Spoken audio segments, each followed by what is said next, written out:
বন্ধুরা, ভাগবত চ্যাপ্টার 1 রাক্ষস নামে একটা মুভি এসছে জি5 এ। প্রথমে ভেবেছিলাম যে এটা একটা সিরিজ, বাট থ্যাংক গড যে এটা একটা মুভি, আর সেটাও বেশি বড় না, অলমোস্ট 2 ঘন্টা। সো 2 ঘন্টা 7 মিনিটের এই ক্রাইম থ্রিলারটা কেমন লাগলো চলো জেনে নি। হ্যালো, আমার নাম আশিস আর তোমরা দেখছো পোস্টম্যান টকিস। দেখো, শুরুতেই বলবো, তোমরা যদি এই মুভিটার ট্রেলারটা দেখে থাকো তাহলে আরশাদ ওয়ারসির আসুরের কথা তোমাদের অবশ্যই মনে পড়বে। মুভির শুরুতেই তোমাদের আসুরের ভাইব দিয়ে দেবে, আর ফার্স্ট হাফ আস্তে আস্তে তোমরা বুঝে যাবে যে এটা বিক্রান্ত মেসির সেক্টর 36 আর সোনাক্ষী সিনহার দাহাড়ের একটা মিক্সচার। এটা কোনো স্পয়লার না, কারণ ট্রেলার দেখলেই বোঝা যায় যে মুভিটা আমাদের কি দেখাতে চাইছে। তাই আমার জন্য এটা নতুন কিছু ছিল না। কিন্তু যখন শুনলাম যে এটা রিয়েল বেস্ট স্টোরি একটা ইভেন্ট, তখন ভাবছিলাম যে মানুষ এরকম নোংরা কাজ কিভাবে করতে পারে আর করার পরেও গিল্ট ফিল করে না।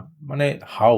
তোমরা যদি না জেনে থাকো তাহলে বলে দিই, এটা ব্যাঙ্গালোর বেস্ট একটা সিরিয়াল কিলার মোহন কুমার, যাকে সাইনাইট মোহন নামেও জানা যায়। আর সে কি লেভেলের ক্রাইম করেছিল আর লাস্ট অব্দি তার কি কোনো সাজা হয়েছিল, এটা যদি দেখতে হয় তাহলে তোমাদের এই মুভিটা কিন্তু দেখতে হবে। সাইনাইট মোহনের যে ক্যারেক্টারটা, এটা কিন্তু জিতেন্দ্র প্লে করেছে, যাকে তোমরা আগে পঞ্চায়েতে দেখেছো। মানে লিটারালি সেকেন্ড হাফে তোমাদের জিতু ভাইয়ার উপর রাগ হবে। এতটা জঘন্য ক্যারেক্টার না, আর এত নিখুঁত ভাবে ক্যারেক্টারটাকে প্লে করেছে না, তোমরা দেখার পর একটা কথাই বলবে যে সচিব জি আপ ये किस लाइन पे आ गए। সত্যি কথা বলতে Jitendra has done a fabulous job, excellent. আর আরশাদ ওয়ারসিকে আসুরের পরে অনেকদিন বাদে এরকম একটা রোল করতে দেখা গেল। খুব ভালো অ্যাক্টিং করেছে। মানে সেকেন্ড হাফে যখন ফার্স্ট এডেড হয়ে যায় না একটা সিনে, যখন দেখছে যে আসামি তার সামনে, তাকে ধরে ফেলেছে কিন্তু তাকে সাজা দিতে পারছে না, ওই যে সিনগুলো, ফার্স্ট স্টেশনের সিনগুলো, ওগুলোকে এত সুন্দরভাবে ফুটিয়ে তুলেছে, তোমরা দেখলে ডেফিনেটলি বুঝতে পারবে। তারপর জিতু ভাইয়া আর আরশাদ ওয়ারসির পুলিশ কাস্টাডিতে একটা সিন ছিল যেখানে ইন্টারোগেশন হচ্ছে দুজনের মধ্যে, ওই জায়গাটা কিন্তু বেশ ভালো লাগছিল। তবে একটা কথা বলবো, মুভিটা যেহেতু ছোট তাই সিনগুলো অনেক ফাস্ট পেস চলতে থাকে, টু দ্য পয়েন্ট দেখানোর চেষ্টা করা হয়েছে। আর এটা বলতে পারো যে একটা প্লাস পয়েন্ট, তার সাথে সাথে মাইনাস পয়েন্টও, কারণ প্রতিটা ক্যারেক্টারকে কিন্তু ভালোভাবে ডেভেলপ করা হয়নি, আর স্টোরিটা কোথাও ডিপ টাইপ করে না। মানে এত খতরনাক একটা ক্যারেক্টার, ওর যে ব্যাক স্টোরি বা সে কেন এরকম করছে পাগলপান্তি, ওগুলো কিন্তু দেখানো হয়নি। সবকিছু ফাস্ট ফাস্ট ওপর ওপর থেকে চলতে থাকে, আর মুভিটা এন্ডিং এমন একটা জায়গা হয়ে যায় যে মানে গরম কারকেই ঠান্ডা ছোড় দেওয়া, ওরকম একটা ব্যাপার। হ্যাঁ, এন্ডিং ইজ আনফিনিশড।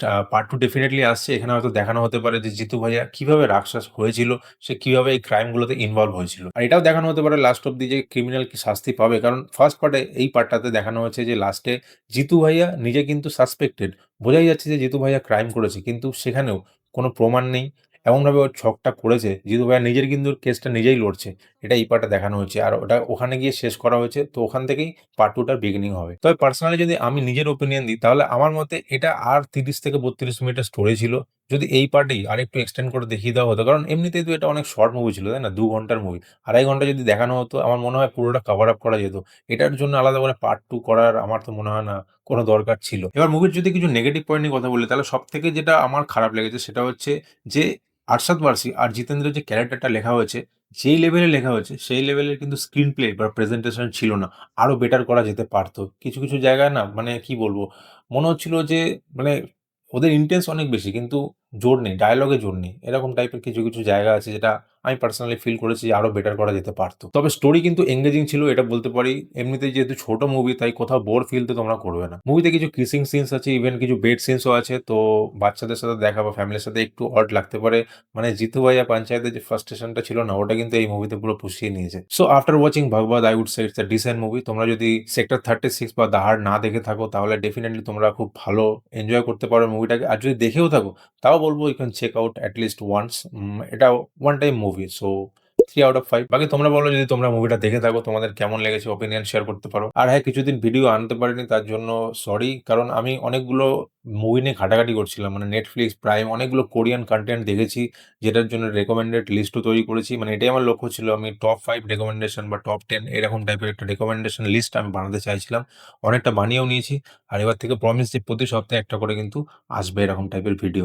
সো চ্যানেলে সাবস্ক্রাইব করে নিও, যদি ভালো লাগে ভিডিও লাইক করে দিও। দেখা হচ্ছে খুব তাড়াতাড়ি নেক্সট ভিডিওতে। টিল দেন, টেক কেয়ার দোস্ত।